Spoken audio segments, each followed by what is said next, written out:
Hi everyone. आज मैं बताने वाली हूँ कि एग्जैक्टली मैं किस तरह से तैयारी करती थी और किस तरह से मेंटेन करती थी अपनी प्रोग्रेस को।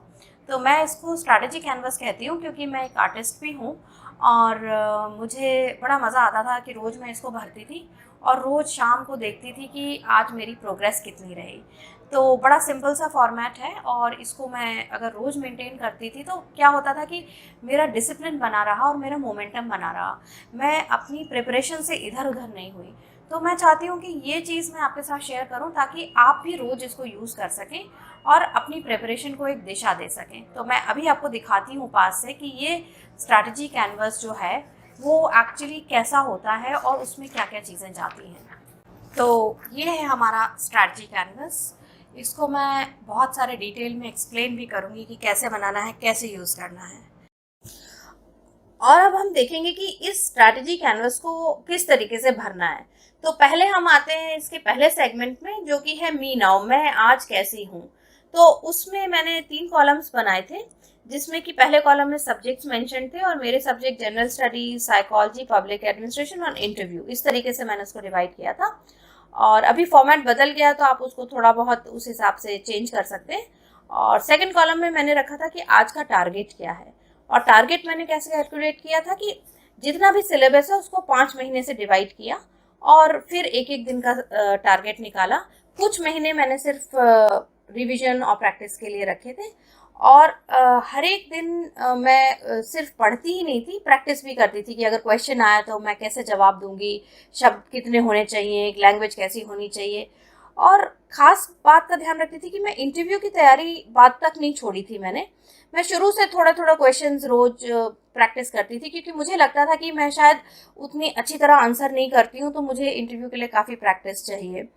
और फिर तीसरा कॉलम था कि आखिर दिन के अंत में मैंने क्या अचीव किया।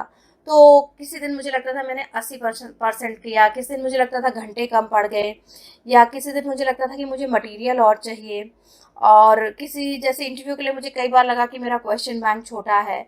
और जैसे इंटरव्यू के साथ मैंने रिसर्च का कॉलम भी रखा था क्योंकि उन दिनों गूगल नहीं होता था, तो हमें लाइब्रेरी में जाकर या बुक शॉप्स में जाकर पता करना पड़ता था कि किताबें बेस्ट साइकोलॉजी की कौन सी हैं, पब्लिक एडमिनिस्ट्रेशन की कौन सी हैं इस सिलेबस के लिए। तो उस रिसर्च के लिए भी मैं थोड़ा सा टाइम एक दिन में रखती थी। और इससे सबसे बड़ा फ़ायदा क्या होता था इस पहले सेगमेंट से कि आपकी टारगेटिंग हो जाती थी, आपको पूरा समझ में आ जाता था कि मैं इतने दिन में ये अचीव कर पाऊंगी। और ये आपको एक डिसिप्लिन में रखता था कि अरे आज नहीं हुआ तो मुझे थोड़ी कल मेहनत ज़्यादा डालनी पड़ेगी। अब हम आते हैं कि क्या ये मेरा बेस्ट था वाले कॉलम पर, जिसमें कि मैं रोज एक रेटिंग रखती थी कि मेरा बेस्ट फैक्टर क्या था आज। अगर जब मैं अपने आप से सवाल पूछती थी तो मुझे शुरू में लगता था कि मेरा 45% था, 52% था, 100% तो नहीं था। और उसके गैप्स भी मैं आइडेंटिफाई करती थी। तो मुझे लगता था कई बार मेरा कॉन्सेंट्रेशन उतना अच्छा नहीं है, फोकस की प्रॉब्लम हो रही है, कई बार सेल्फ डाउट बहुत होता था। और लगता था कि माइंड में कहीं ना कहीं ये चीज़ आ जाती कि पता नहीं मेरे से होगा या नहीं। तो उस चीज़ को डील करने के लिए फिर मैं उस पर वर्क करती थी कि नहीं मैं कर लूँगी, अपने आप को मोटिवेट करती थी। तो इसलिए मेरे को लगता था कि जैसे मैंने गैप्स आइडेंटिफाई करने शुरू किए तो मुझे समझ में आया कि एट बेस्ट पहुंचने के लिए मुझे स्टडी तो करनी ही पड़ेगी और चीज़ों पे भी काम करना पड़ेगा। और नीचे मैंने एक चार्ट बना रखा था जिसमें मैं रोज की प्रोग्रेस डालती थी टूवर्ड्स माय बेस्ट। तो थोड़ा थोड़ा जब वो डॉट बढ़ता था तो मुझे हर रोज एक अच्छी फीलिंग होती थी कि चलो थोड़ा सा मैं माय बेस्ट की तरफ बढ़ रही हूँ, थोड़ा सा मैं माय बेस्ट की तरफ बढ़ रही हूँ। ये स्ट्रैटेजी कैनवस बहुत ही पावरफुल टूल लगता था मुझे। और ये किसी ने सिखाया नहीं था मुझे, जिस तरह से समझ में आया मैंने बना लिया था, लेकिन बहुत इफेक्टिव रहा। इसीलिए मैं आपके साथ शेयर कर रही हूँ। बहुत ही सिंपल कॉन्सेप्ट है और 2-4 मिनट ही लगते हैं इसको बनाने में।